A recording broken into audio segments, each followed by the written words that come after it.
El estado de sitio en la Constitución de 1991 de Colombia representa un cambio significativo en la forma en que el país aborda las situaciones de emergencia y la protección de los derechos ciudadanos. Históricamente, el estado de sitio había sido utilizado de manera extensa y menudo abusiva bajo la Constitución de 1886,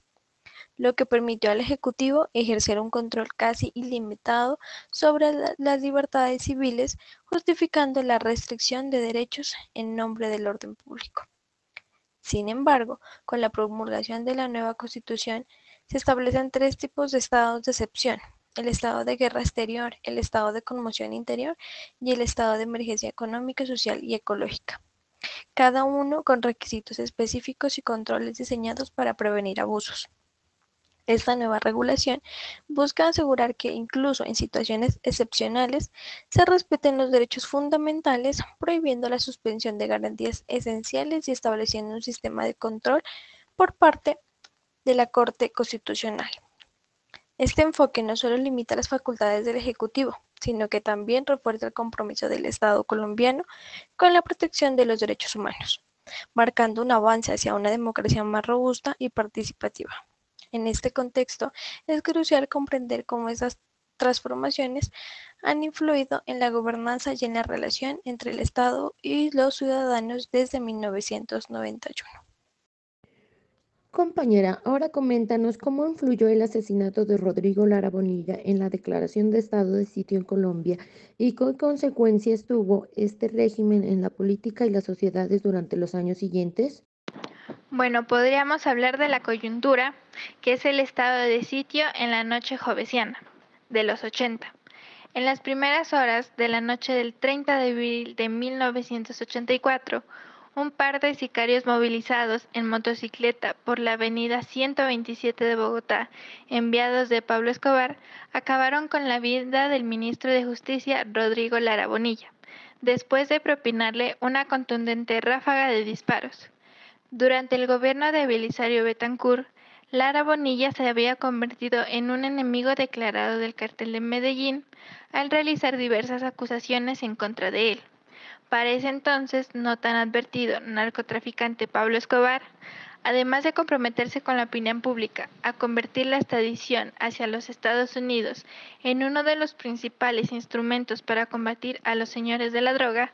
la conmoción política y social que generó su asesinato llevó al presidente Belisario Betancur a declarar el estado de sitio en todo el país al día siguiente. Esto sucedió el 1 de mayo de 1984. Mediante el Decreto Legislativo 1038 de 1984, tiempo de anormalidad que se extendería por más de 7 años, hasta el julio 4 de 1991, cuando luego de haber pasado por el solio presidencial tres mandatarios y de haber sido expedidos cerca de 237 decretos legislativos de Estado, con varias medidas de policía, sería finalmente suscrita la Constitución de 1991. Karina, háblanos de cuáles fueron las principales consecuencias del prolongado estado de sitio en Colombia para el sistema político y los derechos humanos en el país. Uno de los elementos más negativos de la imagen de Colombia en el mundo es el de haberse convertido en el país con el más prolongado estado de sitio de la historia. Como secuela de este régimen de excepción, el autoritarismo se hizo componente del sistema social y político colombiano. Se amplió y profundizó la concepción militarista en el interior del Estado. Se debilitó la rama legislativa de los poderes públicos al hacerse de los decretos de estado de sitio una reforma de legislar hasta 1968,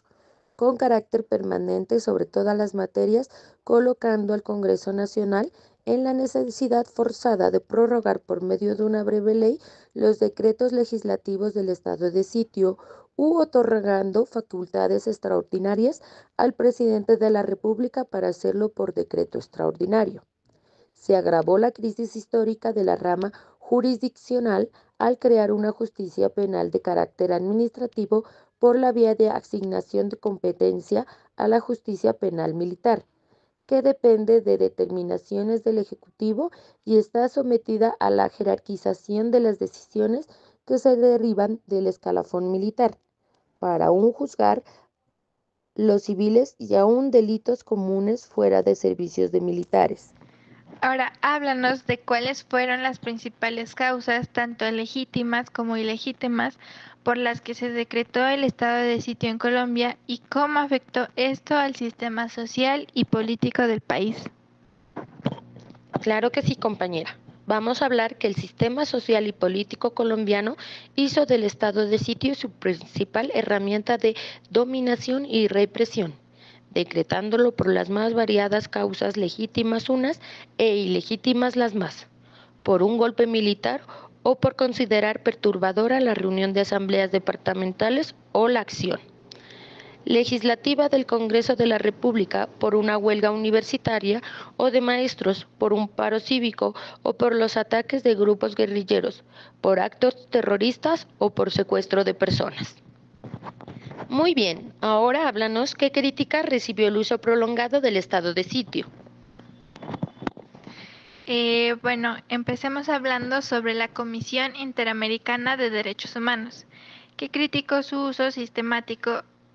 afectando el funcionamiento del Estado de Derecho colombiano y el pleno goce de las libertades y derechos ciudadanos. Y si bien el estado de sitio había sido implantado con carácter esporádico antes de 1948, a partir de ese año su vigencia se ha tomado periódica, convirtiéndose así su carácter transitorio en un sistema casi permanente, bajo consideraciones tendientes a combatir la violencia política y común en las zonas rurales, y en los últimos años en los sectores urbanos del país. Y aunque la Comisión Interamericana de Derechos Humanos fue enfática en afirmar que el artículo 121 figuraba en el texto constitucional de aquella época, eso no conllevaba la suspensión o derogación de las disposiciones institucionales. El mantenimiento sistemático del estado de sitio da lugar a un régimen de excepción cuya prolongación indeterminada afecta el funcionamiento institucional del Estado de Derecho colombiano. Esto señaló la Comisión Interamericana de Derechos Humanos en su informe. ¿Cuáles fueron los principales factores que llevaron a la convocatoria de la Asamblea Nacional Constituyente en 1991? La Asamblea Nacional Constituyente de 1991 en Colombia fue convocada para redactar una nueva constitución política que reemplazará la de 1886. Este proceso se inició en un contexto de crisis social y política, marcado por la violencia del narcotráfico y los conflictos armados, y buscaba restablecer un marco legal más democrático y representativo. La Asamblea funcionó desde el 4 de febrero hasta el 4 de julio de 1991, y su creación fue impulsada por diversas fuerzas sociales, incluyendo el movimiento estudiantil y grupos guerrilleros como el M-19, que exigía reformas sustanciales en el país. La convocatoria a la Asamblea fue resultado del referéndum en el que más del 86% de los que apoyaron la idea de una nueva constitución, lo que llevó a la elección de 70 delegatarios el 9 de diciembre de 1990. Durante sus secciones, la Asamblea debatió temas cruciales como derechos humanos, como justicia, diversidad étnica, ambientalismo, culminando en la promulgación de una nueva constitución, el 4 de julio de 1991. El estado de sitio fue desatado en este contexto debido a tensiones políticas y sociales, aunque no se menciona explícitamente en los resultados, porque ocurrió específicamente. Es conocido que el estado del sitio puede ser implementado en Colombia ante situaciones de crisis que amenazan el orden político o la seguridad nacional. En este caso, la violencia relacionada con el narcotráfico y los conflictos armados podrían haber contribuido a la decisión del gobierno para restablecer medidas más estrictas durante este periodo de transición política.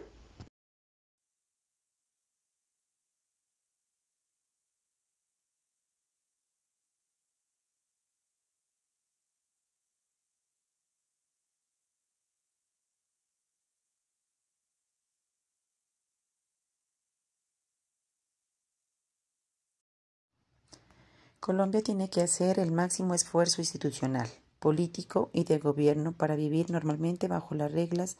de un Estado de Derecho, y las autoridades tienen que aprender a controlar los desórdenes callejeros, como son las huelgas, los paros, los movimientos estudiantiles, los desfiles, las marchas, a través del Código de Policía, el Código Penal y la acción de las autoridades civiles, como son la policía y los jueces ordinarios. El manejo de situaciones de alteraciones de orden público en un Estado de Derecho requiere un delicado equilibrio entre el mantenimiento de la seguridad y el respeto a los derechos fundamentales de los ciudadanos, incluyendo el derecho a la protesta pacífica. Es muy importante que las autoridades actúen con proporcionalidad, utilizando la fuerza solo como un último recurso y siguiendo los protocolos estrictos que garantizan la integridad de los manifestantes y de los agentes del orden público.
Como observadora del desarrollo jurídico en Colombia,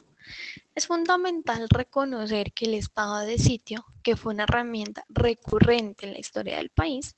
culminó con la promulgación de la Constitución de 1991, la cual transformó este régimen de excepción en un marco más estructurado y limitado. Asimismo, la nueva Carta Política no solo inició tres estados de excepción, la guerra exterior, conmoción interior y emergencia económica, sino que también impuso controles más estrictos sobre el ejercicio de las facultades presidenciales, buscando así evitar abusos que habían caracterizado su uso anterior. Este cambio fue una respuesta a décadas de autoritarismo y violaciones a los derechos humanos, donde el estado de sitio se convirtió en un mecanismo permanente para reprimir la disidencia.